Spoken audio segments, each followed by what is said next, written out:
welcome to Safari and Scouts episode number 2. I'm Jessica and I'm here with Savannah.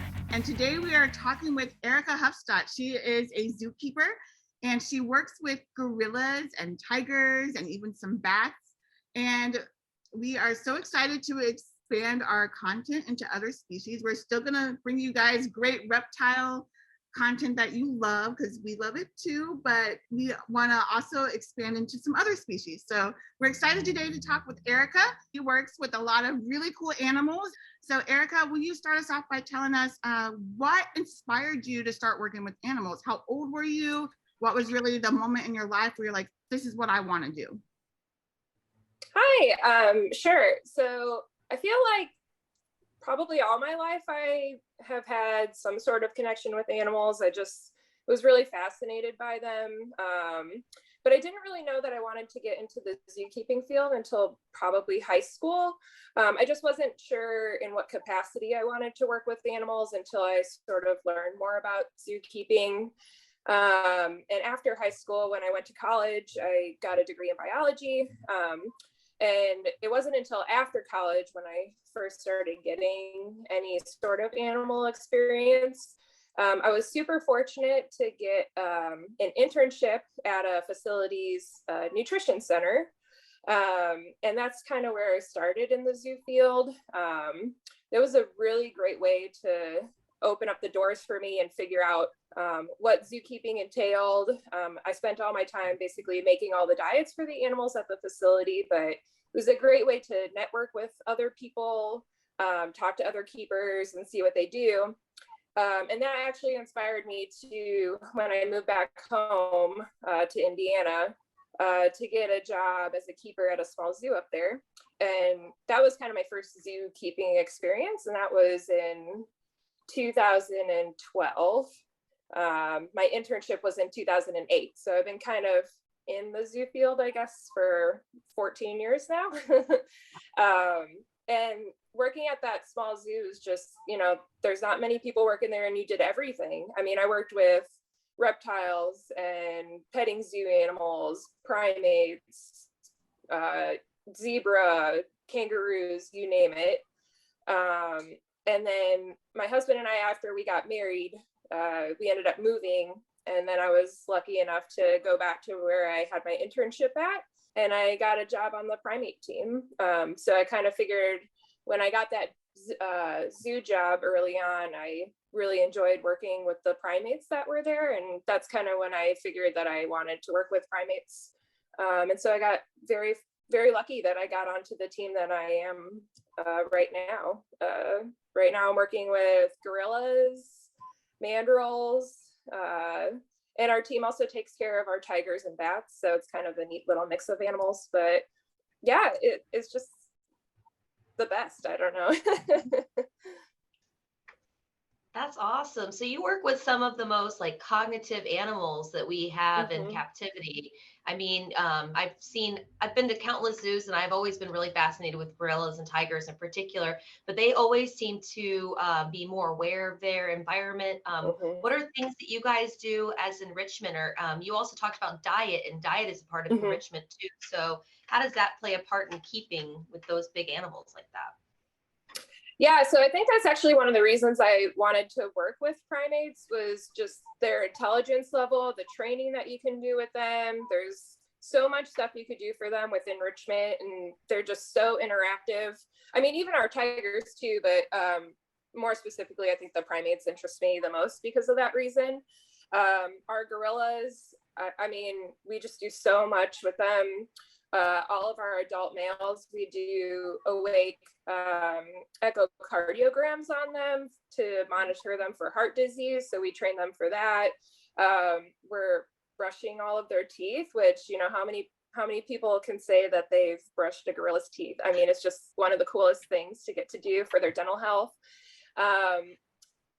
You can do a lot with, puzzle feeders, and for their birthdays, that's one of my most favorite time is just making all this fun cakes and,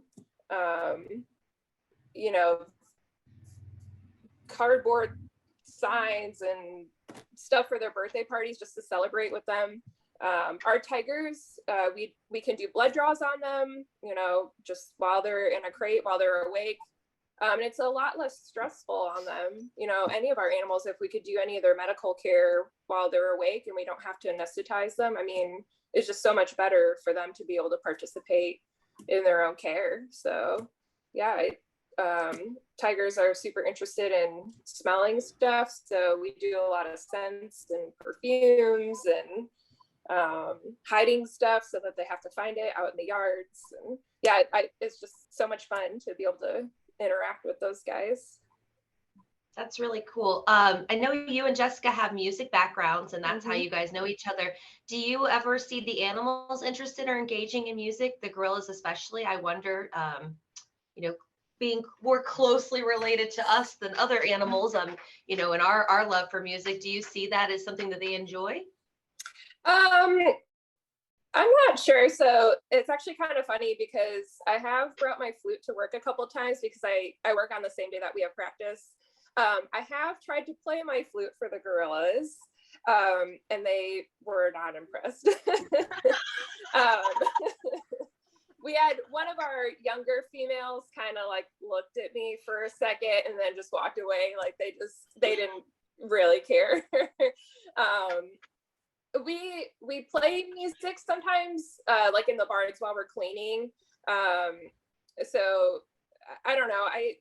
I think they tolerate it. I don't really see them like necessarily enjoying it, but I wonder, because I know I can't practice at home because it drives my dog crazy. He will howl, and no matter where I'm practicing, even if I go outside and try to practice, he follows me. I mean, it drives my kids crazy too, but I mean, my dog will follow me and howl. So I bring my flute to Scales and Tails a lot and play in the shop.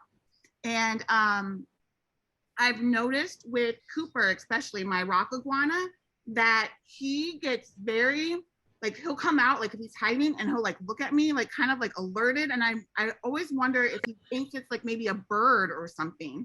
So he's definitely aware. It doesn't seem to bother him too much. Like he'll come out and look at me and watch me the whole time. But and he's very like alerted to it, but it doesn't seem to bother him. He doesn't go and hide or run away after that. But and the snakes, I don't see any. I started playing the flute with hopes of being a snake charmer. I remember like at around 8 is when I started playing, and I used to take my flute outside and play and hope that, you know, I would attract snakes. But they don't seem too interested in snakes. Yeah, I think you and I have had the conversation about the dogs before, because that's when I practice at home. I have a basset hound, and that is the only time that he will howl is when I'm practicing. Like nothing else ever, only when I'm practicing. So I don't know, but yeah, the animals I work with, nobody's been impressed. That's funny because I have a parrot, an Amazon parrot, and he loves to sing. So I think that exactly what you said, Jessica. They probably think of it as like a bird, and most animals think of birds as predators or something. Yeah. Anyway. Well, I don't think that the gorillas think of it as a predator, but probably as a nuisance. No, probably, yes. Well, that's awesome. So you said you've been working at the facility with the primates. How long have you been doing that now? I've been on that specific team for probably 3.5 years. Oh, that's awesome. So are there any of the favorite daily chores that you have to do, or are there any things that, you know, you look forward to every time you work? Or don't look forward to? Every day. I don't know. Every day I look forward to working there. I don't know. I really love the relationships that I can have with these animals. And oddly enough to say, like, one of my favorite species is the bats. We have a group of Malayan flying foxes. And I feel like, especially with them, people are so scared of bats. Like, it's so crazy how scared people are of bats. And these guys are like the gentlest creatures, you know, and I just love being able to interact with them and train them, especially because I think, you know, again, how many people clip a bat snails or, you know, can train bats, and not many people can say that. And so just every day being around them, and that literally is my favorite part, is just the relationships that I can have with these animals. Any keeper will say this, but I see them more than I see my own husband, so it's just, you have these really strong connections with these animals that most people are probably never going to understand or never have. And I think that you guys can relate to that too, just being animal people, you have these really great relationships with them. So that's probably my favorite part. Yeah, and I find it hard talking to people who don't have connections. My husband, he loves animals, but he doesn't love them the same way I do. And I think that it's hard for him maybe to really understand like the way that I feel for the animals and how upset I get when I see, because I mean, I know Savannah and I both see abused animals a lot, and that really takes a toll on you. And it's very hard for me to, from a selling aspect, to sell an animal to someone who I don't think is going to take care of it. I mean, want to get a dragon. And my husband did it before when I was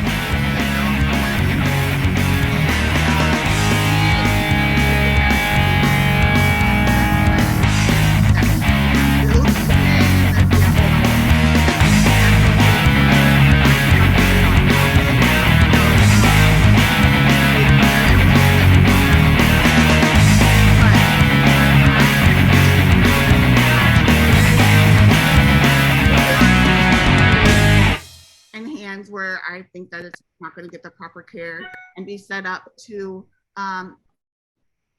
thrive in an environment. So I think that really takes a mental toll on us too. I mean, I also worked at a facility, and then I was on a rescue team for a little bit.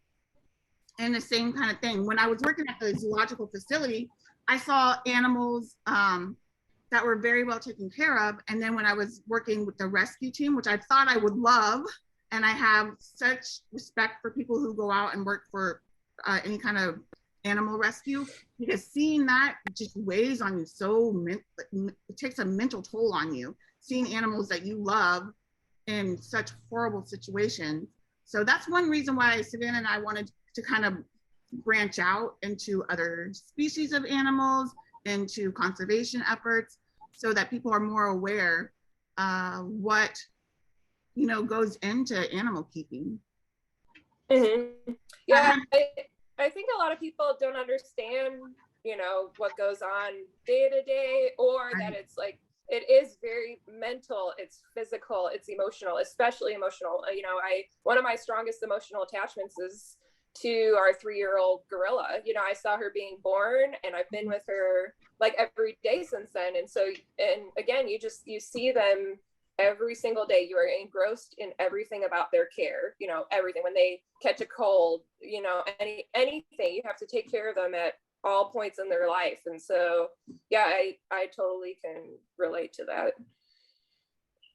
I think that's one thing that we're seeing nowadays, is people have a separation between them and nature.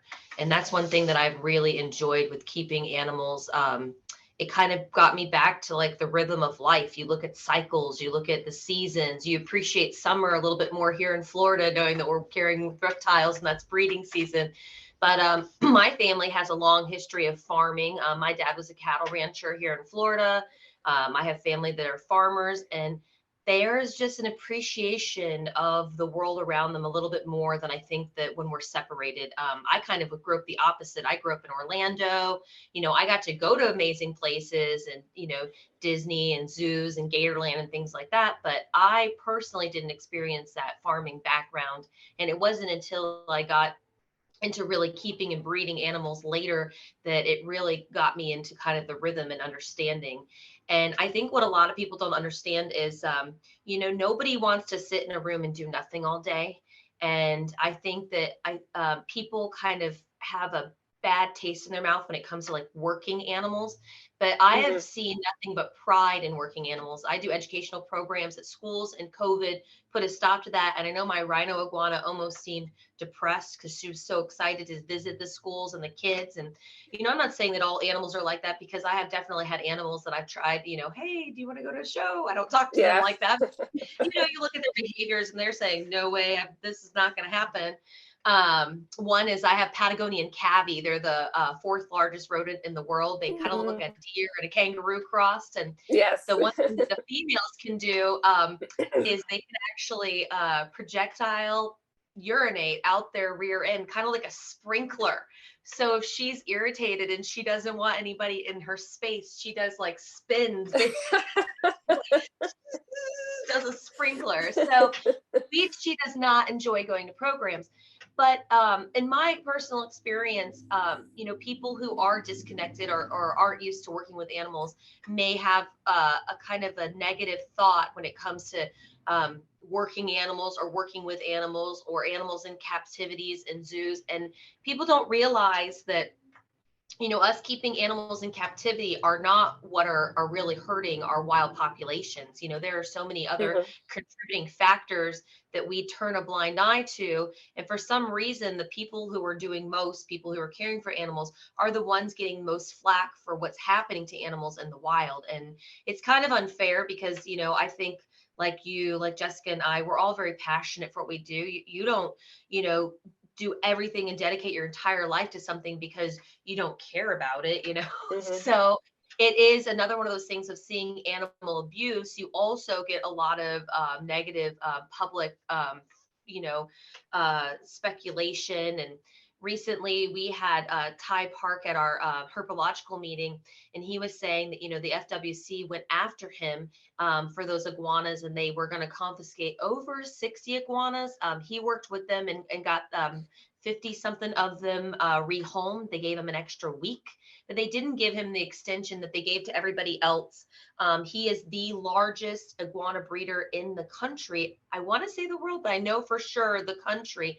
And so when you're giving a 3-month, a 90-day to move all these animals, you know, it was a lot more difficult for him than it was for other people. But it seemed like the FWC kind of used him as an example. And so, you know, for him doing all this conservation, he said he's donated over $600,000 to conservation and research for animals, and he's breeding some really, you know, rare and endangered species. And so it's really hard to see, you know, the FWC come after him. And then I asked him, you know, why didn't you go to the media about it? And then it just makes sense to me. You know, the media can spin it, no matter how you tell your story, it can be spun anyway. So is it worth it even giving it your time and effort, you know, to try to change the public's viewpoint of things? So, you know, what are the challenges that you've faced, you know, with people feeling negatively towards what you do, and how do you overcome that? I mean, is that a challenge that you find? Yeah, I think so. I think you're going to find that, you know, with any facility, really. I think zoos in a lot of places get a bad name because people a lot of times kind of think about zoos in the past, you know, like how they took care of animals back then. They're taking animals from the wild. They're, you know, they're have these small enclosures and stuff like that. And, you know, a lot of facilities aren't like that anymore. You know, there's not a lot of this taking animals from the wild to just put them in captivity for, you know, fun or whatever you want to call it. Most animals in facilities right now were born there and have been raised there. There are still some species that, you know, go back out into the wild, which is, you know, the goal of a lot of places is to either rehab some animals or be able to put them back out in their natural environment. But a lot of these animals, you can't. That's, you know, number one thing is habitat loss for a lot of these species that are threatened or endangered. And so it's tough to, you know, try to get them back into their natural environment. And so we do the best that we can for them while they're with us. And I think that's one thing is guest interaction is super important. So if we can, we go out and you try to talk to people if they have questions and, you know, is the space big enough for them? You know, how are you feeding them, or questions like that, and being able to talk to people one-on-one and try to answer whatever questions they might have about taking care of them. And I think that's probably one of the best things that you could do, is just talk to people. You know, there's a lot of shows coming out now on TV about zoos and stuff, and trying to get more of that backstage look at what we're actually doing, which I think hopefully will be helpful. But yeah, I think there's just a lot of negative connotations with zoos, just because of, you know, years and years ago, how people perceive them. So yeah, I think too, one of the problems that I see is people want to romanticize nature, and they don't want to look at what's happening in nature, like the really dire situations that animals in nature face. So a lot of times when I have someone talking about how miserable animals in captivity must be, I encourage them. I'm like, go work for a rescue that goes out to nature and takes care of animals that are in nature, because I mean, we have destroyed nature, and we do a good job of hiding it. And our last podcast really focused on trash and how we hide trash. Elizabeth Tran talked to us about, as a society, we put trash in a black garbage bag and then put it in a bin and keep it in these dumpsters, and to kind of forget about that it's going out to the wild, and animals are having to deal with it. Like the one that really bothers me is the one in the ocean. So I think because I've worked with marine animals in the past, like that, and I mean, I still do kind of work with marine animals, but that really bothers me, because we don't see that on the news. We don't really see that in mainstream media. It's kind of out of sight, out of mind. So I think that is part of the problem with people's perception of animals in captivity, is that they want to romanticize what it's like out in nature still. And like you said too, because of the way that zoos have been in the past, that kind of just gets thrown on top of that. Well, and I think, you know, for you guys too, especially with, you know, any reptiles, amphibians, birds, those are a tough sell sometimes, I feel like, for conservation. You know, I feel like I have it easier with these larger animals, because you see all these campaigns for, you know, save the lions, save the polar bears, you know, these larger species. And I mean, like you were saying, with trash or water pollution, I mean, those guys have it really tough. And I think it's a tough sell sometimes to get people on board with the reptiles and, you know, these little guys like that. So I applaud you for for your conservation efforts for those guys. Yeah, that is a big deal. And that is why Jessica started the Reptile Youth Alliance. And that's why we're so excited to do the conference in Orlando, because that is something, it's kind of the black sheep of the community, you know, or the black sheep of the family. Think of, there's just not a lot of conservation or a lot of thought or effort put into taking care of them. It's kind of like insects massively dying out and going extinct. We're not looking at that. And you working with bats, I love bats. My whole family loves bats. We go for walks in the evenings, and we're always looking, you know, around dusk for them to, you know, do their spins and kicks and catch at insects, and you know, just realize that there's not food for them. And then there's all different interferences I'm sure that they're having, especially with technology around. So with, you know, the way that they hear and, well, the way they sense, I assume that, you know, traffic noises, light pollution, these are all affecting them. And again, there isn't a lot of conservation for them. So, you know, it is really hard to work with things that may, you know, keep, like Jessica said, you know, that they keep kind of getting kicked around. You know, it's so many people don't care about a snake or don't care about a lizard. And it's so easy to actually, you know, sweep them under a rug, just like the trash, you know. So it is nice to bring it to the forefront and bring it into a positive light. I did want to ask though, because I do love bats. Do you have to get your rabies shot when you work with them in captivity?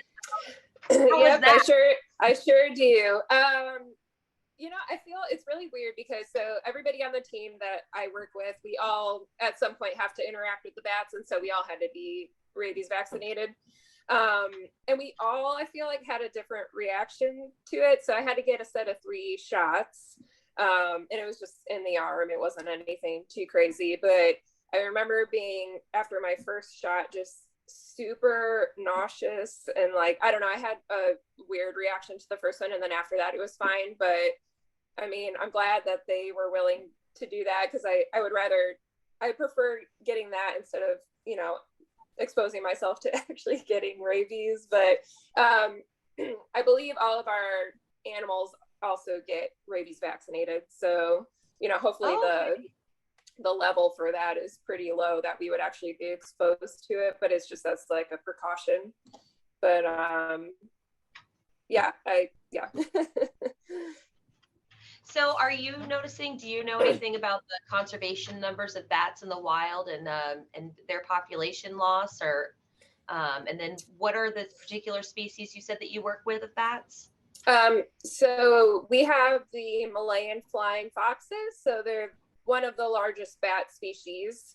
And they're found in like Southern Asia, Indonesia, Australia. There are some of that type of species found in Africa. But our guys are the Asian species. And these guys are fruit eating bats. So we give them, watermelon, grapes, pineapple, bananas, they are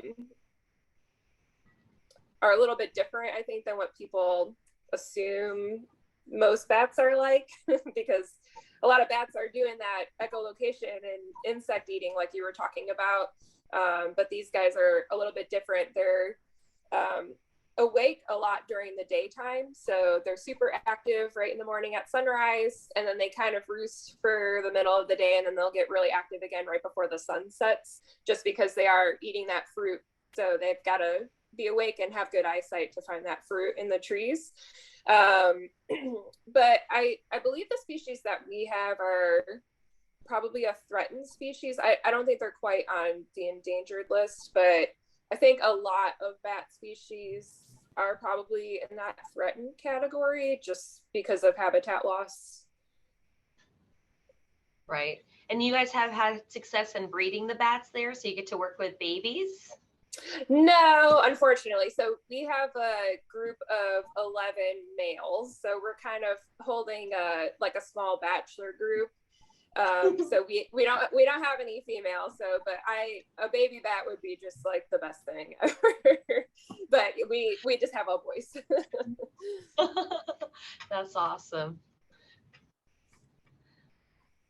So we definitely have been super excited about doing this new podcast and kind of talking about how everything kind of works together. And one thing that I've been always very interested in is our food and our diet. And you actually doing the diet is very interesting. I kind of mentioned it a lot, but my husband's a chef and we watch a lot of food documentaries. And there was a really neat interview we heard with a guru, and he was talking about our food crops. And my family comes from a farming background. And in the last 100 years, they say we've lost 75% of the nutritional value or content in our crops. So carrot today has 25% of the vitamin content that it would have 100 years ago. Have you guys noticed that? I know most industries, like even in our industry, Jessica and I, we supplement with vitamins and calcium for our animals. Is that something that you guys really focus on? And what does that have to do with caring for the animals, making sure that they have enough in their diet, vitamin-wise, and how do you monitor that? Yeah, so we are super fortunate that we actually have a nutritionist on staff. And part of that whole nutrition team, going along with making all the diets, they will test every food item that comes through for a nutritional value, whether that's, produce or their pelleted diets that they're getting, meat diets. They test for all of that for their nutritional value. And so they're the ones that kind of start from the top. Okay, looking at an animal's diet in the wild, how can we best mimic that diet and be able to give them any of the vitamins and minerals that they might get from that? What could we give to them? And so that's kind of where it starts. And then we do a lot of annual exams on our animals, or exams when we can get to them, and we do a lot of blood work, and we check their vitamin levels. And if an animal's low on vitamin A, we can sort of supplement food items for them if they need extra vitamins and minerals, and give it to them that way. So I know, like, our gorillas, if they're pregnant or nursing, we actually give them prenatal gummies or prenatal vitamins, which is cool. But yeah, I think that's kind of how it works, is from the top down. So there's at all points you're working with nutrition, the vet team, and then us making sure that they're getting what they need, making sure that they're eating it. That's really awesome that you guys can do all those checkpoints and really verify their diet. And that really shows, a testament to what you guys do. Do you have any advice for anybody that's going into this field or who's interested in working with animals? Are there, like you said, when you worked in the very beginning, you were on the nutrition end, but it also gave you a lot of chance to network. Are there any suggestions for maybe a middle schooler or a high school student or a parent to a child to help, put them on the track to success to working with animals, or any good advice you can give? Yeah, absolutely. So I feel like, even though I kind of knew I wanted to work with animals, I feel like for me, I got a later start. Like I didn't really start until after college, trying to get experience and talking to people.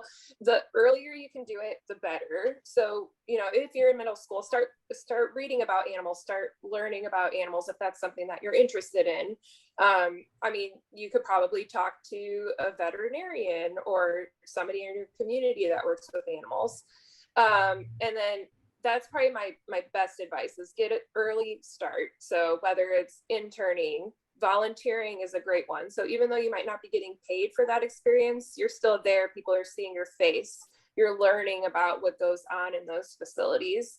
There's a lot of people that want to be zookeepers or think they want to be zookeepers, and then they sort of come to volunteer and they're like, no, wait, that's not for me. Oh yeah, I see that a lot with the reptiles too. A lot of even kids who have reptiles, they want to come in, and I mean, there's a big difference between having your own snake and then being asked to go into a very large snake's enclosure and clean it up or feed them. So a lot of kids, they think that they'll like it, and they just can't. So that's the advice I always give too, is to volunteer, make sure that you're going to be comfortable doing some of the stuff that you're going to have to do. Yeah, I would say, especially any meat eating animal. I remember when I worked at the zoo back in Indiana, we had a volunteer come in and she's like, I really want to be a zookeeper. This is what I want to do. And she came into the kitchen with me to help me prep diets. And I was prepping some rats for our bald eagles. And, we had to cut like a little slit in the rat to dump vitamins in for them. And she almost fainted. She couldn't handle it. She had to leave the kitchen. And I was like, okay, this is not for you. Like you have to be able to work with that stuff and see that stuff on a daily basis. So if you can't do that, you can't do a lot of zookeeping work, I feel like. So yeah, so get in there, get your hands dirty, start early, and talk to as many people as you possibly can. Even though I was working in nutrition to begin with, I was talking to keepers, I was talking to managers, and just so they remember your face, they know what your personality is like. And so later on, if they have an opening and you're looking for a job, they remember you, that you came and talked to them. And so I that's probably the best advice that I can give. That's awesome. Well, we want to thank you so much, Erica, for coming on. Yeah. It was so fun talking to you, and I hope you'll come on again and we'll get a little bit deeper into some of the animals that you work with and your favorites. And I know you have some really good stories because I've heard some of them. Yeah, absolutely. I love talking about them, so I could talk about them for a long time. So I would be happy to come back. Well, thank you again so much. It really was a pleasure. And yeah, we could pick your brain for hours. I have too many questions, I think. I asked like multiple questions at the time. Sorry. I get overexcited. That's totally fine. I would be more than happy to come back. Great. Well, thank you again. And we look forward to the future interviews. And we're going to be doing some really amazing podcasts coming up soon. And everybody check out the reptileyouthAlliance.com for more information about the conference that Jessica started. We're really excited about being able to give away scholarships, and we're trying to connect mentors too. So if anybody's interested in being a mentor or actually looking for a mentor, please reach out to Jessica. All right. Thank you guys so much. Bye. Thank you. Bye.